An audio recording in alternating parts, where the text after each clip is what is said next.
mana tokko keessa jiranimi mana tokko keessa jiraatanii bar of darbitee jirti ganama argamtee na dubbii waan akka professional mana keessa qofaa ishee turte moo inni illee jira mana ishee of ishee kan darbite jiraannan hoolisuu qabdee deemteemi inti akkamitti inni tu jira kanaama nama darbite dubbate jechuun ni gaafata maree abbaa fedhe haadhaaf abbaa inkwaan jaarsaa miti haadhaaf abbaanu mana keessa yoo jiraatee namni tokko du'e Iga afatamta, in qoratamta, maaltu maal ta'e jettee poolisii si qabdee deemte kun seera jiruudha si galee.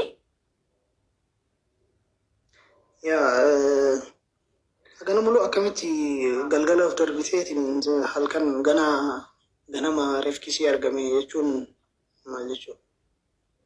Dubbiin cimti, dubbiin kana dubbii cimaadha abboo. Inni immoo gaafa inni mana keessa jira taanaan amma isheen ofishee amma darbituutti maal hojjetan? Laal amma amma nuti wanti beeknu jiru amma namni waa hedduu asoosii galee mana keessa sin jira jedhanii of darbitee ganama argamtee jedhama. Saa sagalitti of darbitee jedhama. Saa sagal sanittu namni akkamitti beekeedha barammas biratti gaaffii kanatti halkanis saa sagalitti of darbitee jaansa saa sagal sanitti duutee moo ganama duutee argamtee yoo ta'e barsaan beekamuu jechuu barsaan isiin itti of darbitee beekamuu jechuu. Laal amma dubbii lama halkan saa sagalitti of darbite yoo jedhame namaatu isii darbee jechuudha. Nama harkee jira jechuudha akkas ta'e. Ganama duutee argamtee yoo jedhamte ammas namaatu isii harkee jechuudha. Inni eessa jira jechuudha ammas biratti gaaffii sabni gaafatu qaba Oromoon gaafatu qabdi. Isin galee. Dubartiin dhugaa waaqa jiraata akka har'aa gaddeen beeku. Gadda baay'ee boqu namaa cabsu. Qananiin daalee namni wallaalee hin jiru. Intala amala qabeetti bifa qabeetti dubbattee kan nama miidhu. Kan adumni ishee irraa bareedu, taa'umsi ishee irraa bareedu. Abbaa manaa ishee illee ni beektu. Artist Andu'aalem Gosaadha. Sababni isheen fooqii irraa of darbattee of ajjeesteefi maali? Hin rakkatte moo, hin beelofte moo, hin dhabde moo maalidha rakkoon? Kan jedhu uummataaf ifa ta'uu qaba jechuudha. Dhugaa waaqa. Waaqayyo lubbuu kee jannata siifaa kananiisu intala fiigdee hin quufne intala haasoftee taphattee hin quufne erga Andu'aalem Gosaatti heerumte guyyaa tokko miidiyaa irratti ishee argee hin beeku yoom akkas eebba tokko irratti ta'e malee akka durii miidiyaa irratti baatee tiiktookii irratti waa tokko ishee argee hin beeku soo rakkinni ishee mudatee kanaaf ishee ga'e murtoo kanaaf ishee geessise ofumaa of darbatte moo nama darbate moo rakkootu jira moo rakkootu hin jiru kan jedhamu sirriitti jala muramee qoratamuu qaba jechuudha. Qoratamee uummataaf beeksifamuu qaba. Maatii isheef, warra ishee jaallattaniif, hordoftoota isheef jajjabina isiniif hawwaa.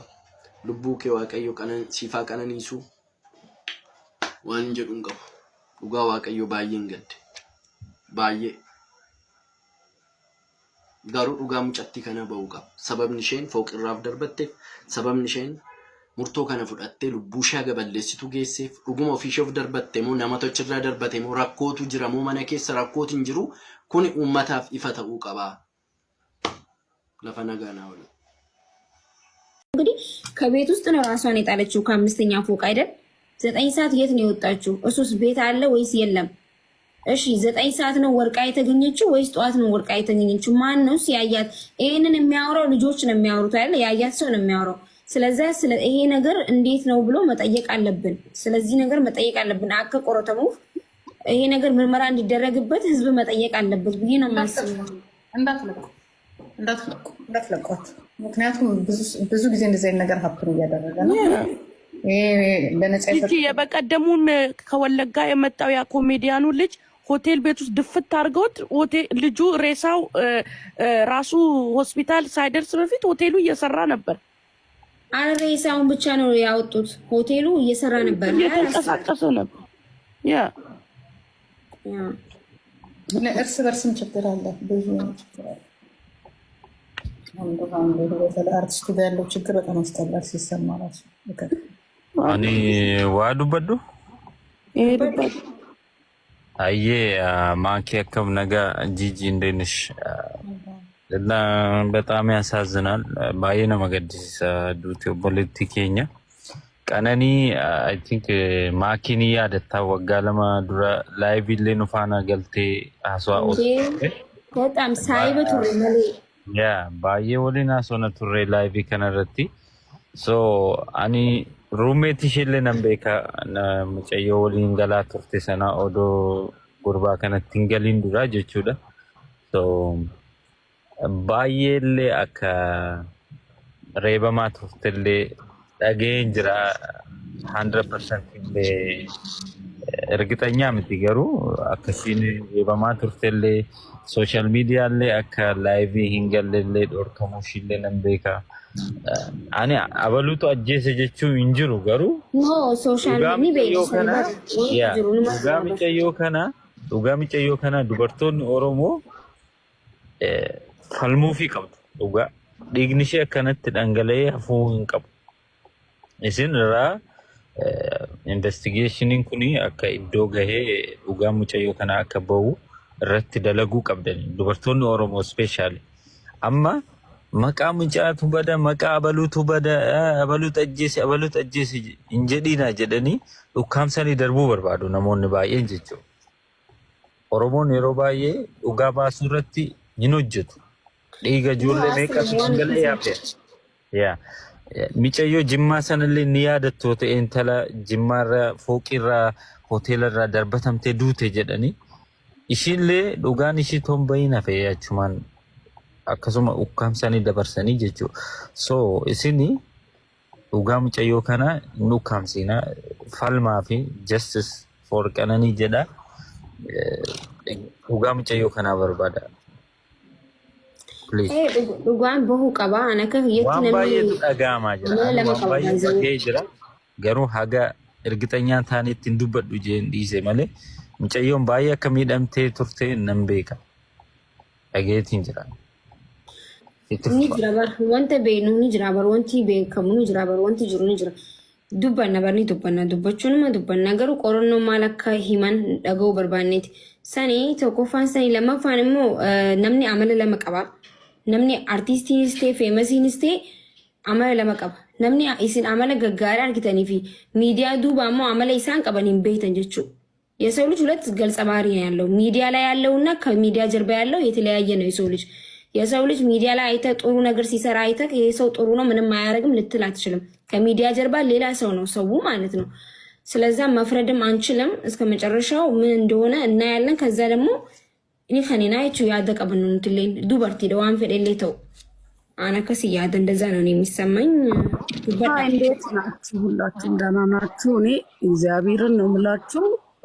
ጂጂ ሃይ እንዴት ነሽ? እኔ በጣም ነው ልቤ የተሰበረው እና ራሴን ሁላ ውሸት ነው ላይ ውሸት ሁላ ቢሆን ደስ ባለኝ ነበር። በጣም ነው የምወዳትና እኔ ራሷን ታጠፋለች ብዬ አምናት አክሰፕት በፍጹም ቢያንስ እናቷን በጣም ነው የምትወዳት እና አባቷን በፍጹም ራሷን ታጠፋለች ብዬ ገብርኤልን ነው የምላችሁ። እኔ በነፍሴ ወራረዳለሁ። አታደርጎም ራሷን ቢኮዝ ሰው ቤተሰብ ያለው ሰው እናቱን የሚወድ ሰው ራሱን አያጠፋ ምንም አይነት ነገር በህይወቱ ቢመጣ እና ያንን አክሰፕት ማድረግ አልችልም። እና ደግሞ ሁሌ እላት ነበር በውስጥ መስመር ምናምን ጽፍላት እንደምወድሽ ታውቂያለሽ ምናምን እላታለሁ እና ቴንኪው ምናምን ትለኝና ሁሌ ግን ደስተኛ ነሽ አይከብድም አለም ደስተኛ መሆን ስል እግዚአብሔርን ከያሽ እኮ ደስተኛ ነሽ ሁሌም የጎደለው ነገር አያሳስብሽ ምናምን እንደዚህ አይነት ጽሁፍ ነው። እኔ ጽሁፉን ሁላ ለጥፍላችኋለሁ ከፈለጋችሁ የምትጽፍልኝ ማለት ነው። እና በእውነት ሺ ሶ ስማርት ራሷን ታጠፋለች ብዬ በፍጹም እኔ ምን እመኝላት ነበረ መሰላችሁ? ባገባት የሆነ በሰርግ ምናምን እንደዛ ነበረ የምጠብቀው ጋይስ። ገብርኤልን ተነስቼ ሁላ ደግሞ ስራ ነበር ያደርኩትና አሁን ነው የተነሳሁት። ቲክቶክን ስከፍት የመጀመሪያ ብሩክ ሪዝ ላይ ነው ያየኋት እና ራሴን ሁላ ማመን ከበደኝ። በቃ የሆነ ውሸት ሁላ ነው የሆነ ህልም ላይ ሁላ ያለው ነው የመሰለኝ። ገብርኤልን በኢየሱስ ክርስቶስ እረ በስላሴስ በፍጹም ራሷን ታጠፋ በፍጹም እናቷን በጣም ነው የምትወዳት። እውነት ነው ወላሂ።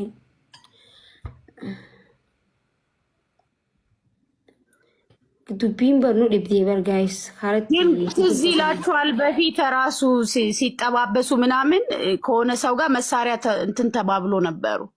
የሆነ ጊዜ ሶሻል ሚዲያ ላይ ሁላ ተጮሆ ምናምን ነበር። አስታወሳችሁ? እሱና የሱ ጓደኛ በሷ ምክንያት ላይክ እንደዛ አይነት ነገር ነበር ከጫላ ጋር እሱ እኮ በሷ ምክንያት በሌላ ጉዳይ ነው። እኔ አላቅም። እኔ እንደው በእውነት እኔ ማሰቢያ ይውላ ነው የተደፈነው። እኔ አላቅም። ወይኔ ደግሞ አይኗ ፊቴ ላይ መጣ። ኦሮሞን ሲም ቤቱ ጋበሰ ሲም ቤቱ እንተ ላበሻ ተከረ ወልፊ ጠንጃኒ ፖስት ሲ ጎዳኒቲ ነምኒ ዋን ሲ አዩ አደተን ሲ ነምኒ ዱዋን ኢምቤኔፍ እንተ ላበሻ ተከረቲ ኦሮ አርቲስቶኒ ለመወልቱሜ ጃኒ ፖስት ሲ ጎዳኒ አረ እንተልቲ ተኛ ጀኔ ከስቲ አስሪን ሁንዲኖ አከሰ ለምን አከሰ ጅዱቲ ፖስት ጎሬ መለ ኢሳን ለሜን ሲረቲ ምትፈወሎ ዲማመታ ኢሳን ረቲ ወለኒ ሱና ከስቲ ደብሬ ጀቹ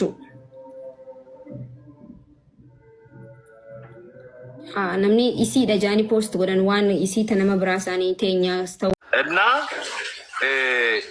ammallee hoo ta'e ajjeechaa kana dhaabsisuudhaaf ijoolleen Oromoo dhugaa irratti hojjechuun barbaachisaadha. Shiran datina miidiyaa kanarra deemtanii ta'u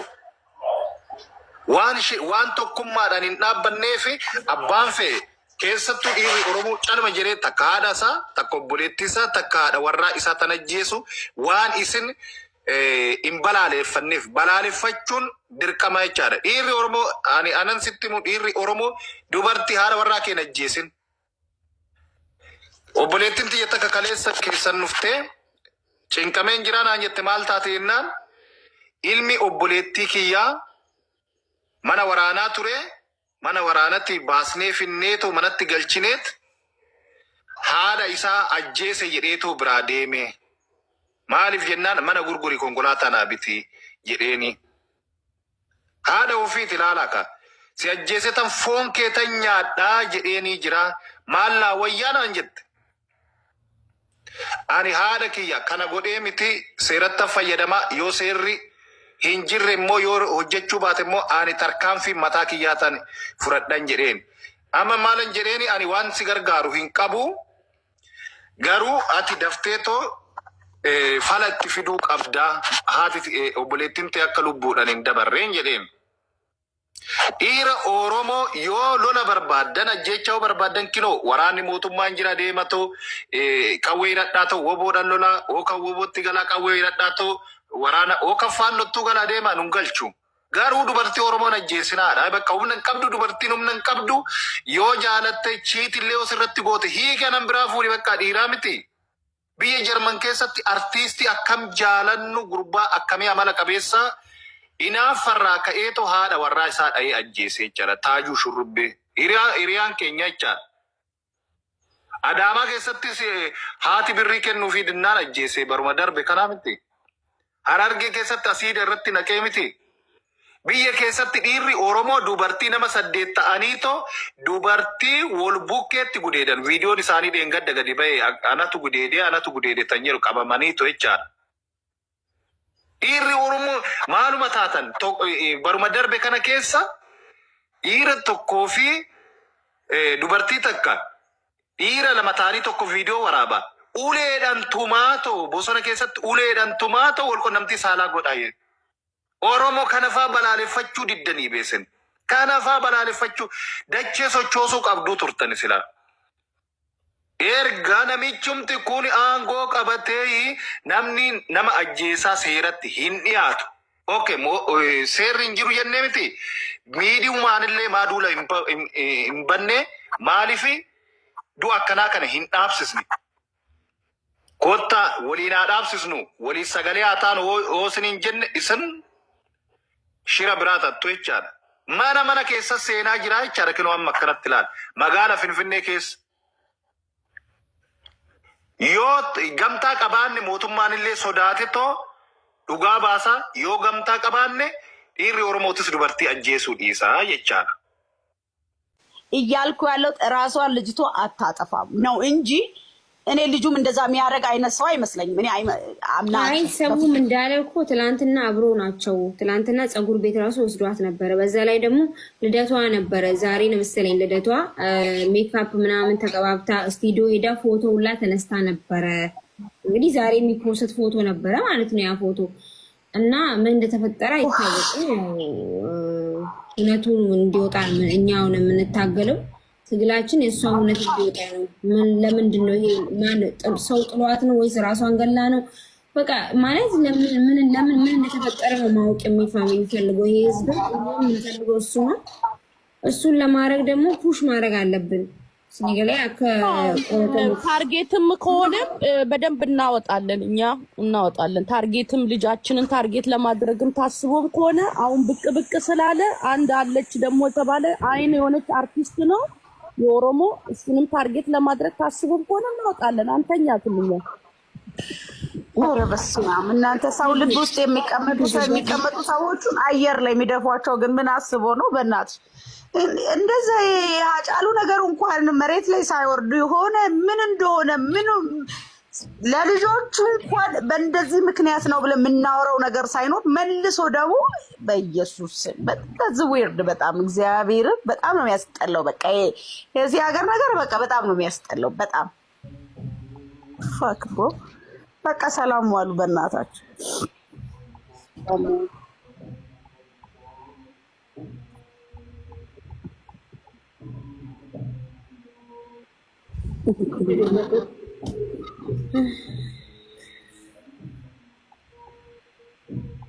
Amala wanti amma nuti godhuu qabnu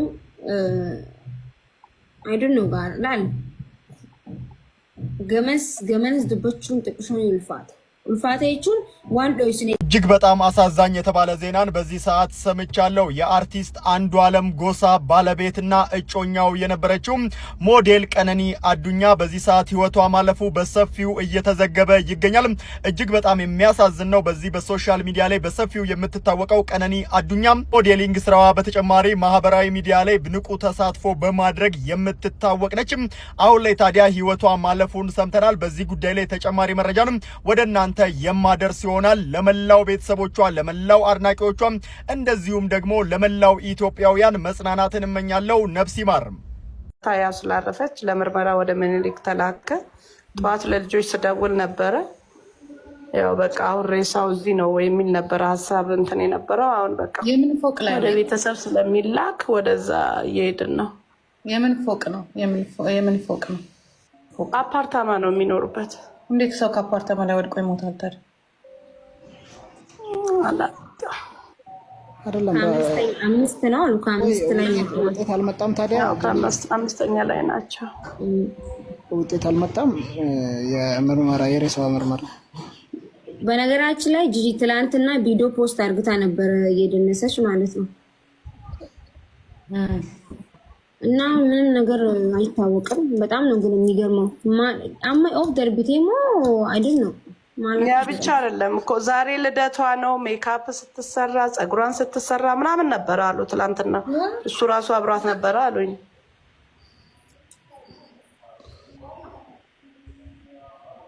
ትና የሰራችው ቪዲዮ ብታዩ እኮ በቃ ምንም እንደው እንደዚህ አፕሴት የሆነች ምናምንም አትመስልም። በቃ ኤክሳይትድ ነው የምትመስለው። የመጨረሻ ቪዲዮ ማለት ነው። የት አካባቢ ነበር የምትኖረው? ሀያት ነው የሚኖሩት። ወደ ከባዱ መሄጃ አለ አይደል? ለገጣፎ ወደዛ ነው የሚኖረው። ከማን ጋር ነው የምትኖረው? ከእሱ ጋር ነው? አዎ አንድ ላይ። አዎ ከእሱ ጋር ነው የምትኖረው። እሱ እህቱም አሁን እሱ ጋር ነች መሰለኝ። ሰሞኑን ነው እሱ እህትም አለች እኮ አሁን ይሄ ብቻውን ቀራረባለን በጣም አመዴምቴም ነው ፕሌቲን ዱባ ሄዳለች እህትዮ እህትዮ ሰንት አልታሰረችም ታዲያ? እህትዮ እኮ ጀሚላ እዛ አትኖርም መሰለኝ እኮ። ልክ ወጅንጅራተን ያው መብራዴም ተመለየሮ ምራሳ ከና ወጅንጅራተ ማንኛውም ይሄ ለመታሰር ሳይሆን ለምርመራ ሁሉም መጠየቅ አለበት እኮ። ለምርመራ ለመጠየቅ ማለት ነው። ማናቸው መጠየቅ አለባቸው። ምክንያቱም ዝም የሚባል ነገር አይደለም። ልጅቷ ከዚህ በፊትም ኬዝ ስላላት በዚህም በዛም ማም ያላግባብ ዛም ሲል ስለነበረ ቀላል ነገር መሆን የለበትም። ብዙ ነገር አለ እኮ ግን አሁን መናገር ይከብዳል። ታውቂያለሽ አሁን መናገር ሳይሆን ምርመራው እንዲጣራ እናንተ ግፊት ማድረግ አለባችሁ። ሁሉ ጊዜ ዝምታ አይሰራም። ሁሉ ጊዜ ልጆች ይሞታሉ። ሌላው በሰላም ይኖራል። ኦሮሞ የሆነ ወንድ ይሞታል፣ ሴት ይሞታል፣ ዝም ይሞታል፣ ዝም። ይሄ በጣም እየበዛ መጣ። ስለዚህ ይህ ሙከራ ነው። ነገ ደግሞ ምን እንደሚፈጠር አይታወቅም። እርስ በርስ በቃ ኦሮሞም ከሆነ ገዳዩ መውጣት አለበት። አጫሉም ኦሮሞም ከሆነ መውጣት አለበት። እውነት ነው። ሁል ጊዜ ኦሮሞ ስለሆነ ብቻ የሚደበቅበት ሌላው ስለሆነ ምን በአጠቃላይ በቃ መውጣት አለበት። ማናቸውም በማንኛውም ምክንያት ተጣልተው መሳአ ሰገሊቲ ባቴ ዴቢቴ ቱርቴ ጀዳ ማሊፍ ባቲ ሰዓቲ ሰገሊቲ አመረኮን ሰኒበር ማሊፍ አከሚቲ ባቲ በካ ወሊራ ፈዲዮ ከመነ ተኮ ዮ ጅራተን አከሚ ብራ ባቴ አከሚ ዴቢቴ መነ ጀሚላ ኮሰ ቆፈቱን ተይ ሙጨቲና መበርዝዴ ሼ ሰለብሬት ጎቴ ጎቹፍ ከን ቆጴፈቻ ከን ጅርቱ ኦፊሻ አከሚቲ ደርቢቴ ሳበርከሲን ጀዱ ከሌሰ ወጂን ቱረኒ ቤታ መታ ወጀተታ ቱርቴ ለዳቲ ኢሲቲ ነሞኒ ባይ ኖኖ ጀዳ ቱረን ቤታ አሳዛኝ ዜና ተሰምቷል። የተወዳጁ ድምፃዊ አንዱዓለም ጎሳ ሚስት የሆነችው ቀነኒ አዱኛ ከዚህ ዓለም በሞት መለየቷ ተሰምቷል። ይህ አሳዛኝ ዜና በርካቶችን አስደንግጧል። ለድምፃዊና ለቤተሰቦቿ እንደዚሁም ለመላው አድናቂዎቿ መጽናናት እንዲሆን እመኛለሁ። አዱኛ ገንቱ ቀኖኒ በከ ከደቱሬ ከንጅራቱ በኪ ኩን መጋላ ፊንፊኔ ኩታ መጋላ ለሚ ኩራቲ naannoo sanshaayinii jedhamu ture. Qannoon bakka kana gamoo kanarra darbii shanaffaarra ture kan jiraattu. Egaa waan ishee mudate isheetu beekaa. Bakka namni argamu kana darbii kanarratu jiraataa jiranii halkan keessaa gara sa'aatii 10 kan ta'utti hirribumaa kaatee akka isheen gaduuf darbatte akkamitti arganne dhugaa baay'ee nama gaddisiisa. Waan hundi rakkoon guddaan nama qunnamuu danda'a. Garuu haala kanaan of balleessuun gaarii turre maal godha gaa addunyaatu kanadha nagaan boqodhu jennaan. Bultee waan bubbulteetti hifatteef darbite yoo darbitellee kaleessa viidiyoo akkasii hojjettee poost goote. Lalamas biratti wanti dho'ifamuufillee yoo deeme kan hawaasni Oromoo hin fudhanne ትላንትና ቪዲዮ የፖስተች ትላንትና እንደዛ ፍልቅልቅ ፊቷ እንደዛ በቃ ፉለ ሲወል አልተንገመቹ ፉለ ገመቹ ቁብሱኒ አከሚቲ ፎቅ ራይብ ደርቡ ደንዴ ቶኮ ከነ ደገፈዳ ለማፋ ሰዓ ሰገሊት ኦፍ ደርቢቴ የተን ሰዓ አልከን ሰዓ ሰገሊት ጀረተን ገነመ ዱቴ አርከምቴ ጀተን አባ መና ኢሲቲ ወጅ መነ ቶኮ ከይስ ጅራቲሚ አከሚቲ ዱቢን ገመናፍ ገመነ ደዴማ ጅርቲ ዋንቴ dhimmi waan kana qoratu akka nu qoratu barbaannaa jechuudha. Amantu sa'a kanatti amma micoontu maaliif wayinii cinqallaatii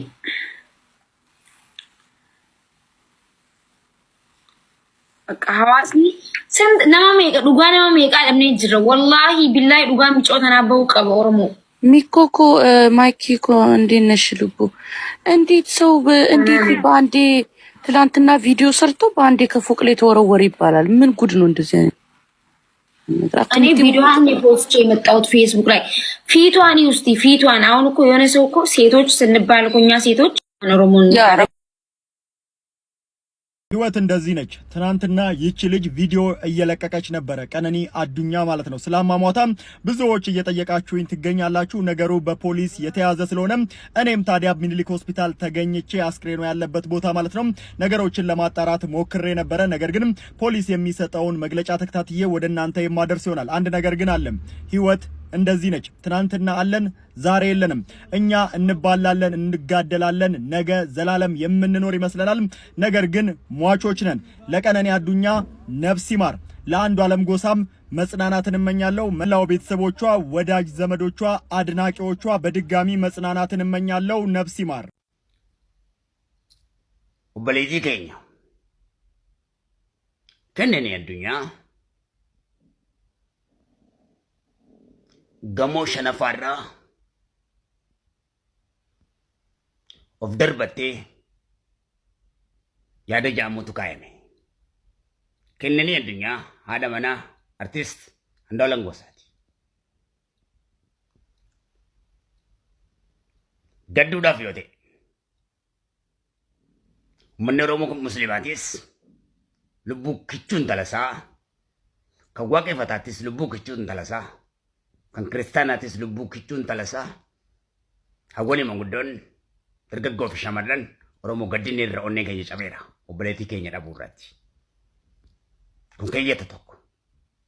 Mucaan kun ajjeefamtee gamoo sanirraa darbatamte moo tokko kan ifoomuu qabu. Osoo jajjabina ebeluuf haalaatu hin jiin duratti waa'ee jajjabinaa waliif hin dhaamnu. Waa'ee wareegama sii qofa kufiinsa sii kana qofa barbaanna. Baruu. Ofiif ajjeesanii gad darbatan moo ofiin of darbatte moo kaameeraan yoo jiraate hoteelicha irraa ifoomsu gamoo san irraa ifoomsu namoonni waliin jiran ifoomsu qabu.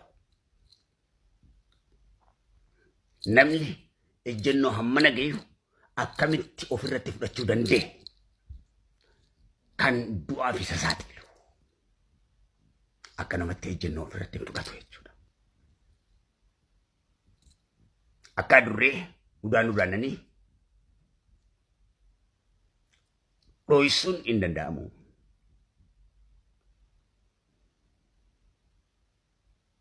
Qorannoon cimaan irratti gaggeeffama. Hundi ni to'atama. Seeraa fi heeraan ni qoratama. Ifoomeeti dhugooma. Yeroo san jajjabina nu haa kennu jennee jajjabina walii dhaamna malee hammasitti jajjabina walii dhaamuun haqa mucaa kanaa dhugaa mucaa kanaa dhugaa rabbii dhugaa waaqayyo dhoysuudha waan ta'eef jajjabina waliif hin dhaamnu.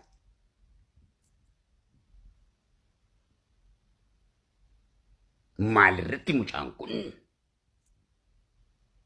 lubbuun isii kana ta'uu danda'e ejjennoo hammana gahu maalirratti ofirra fudhachuu dandeesse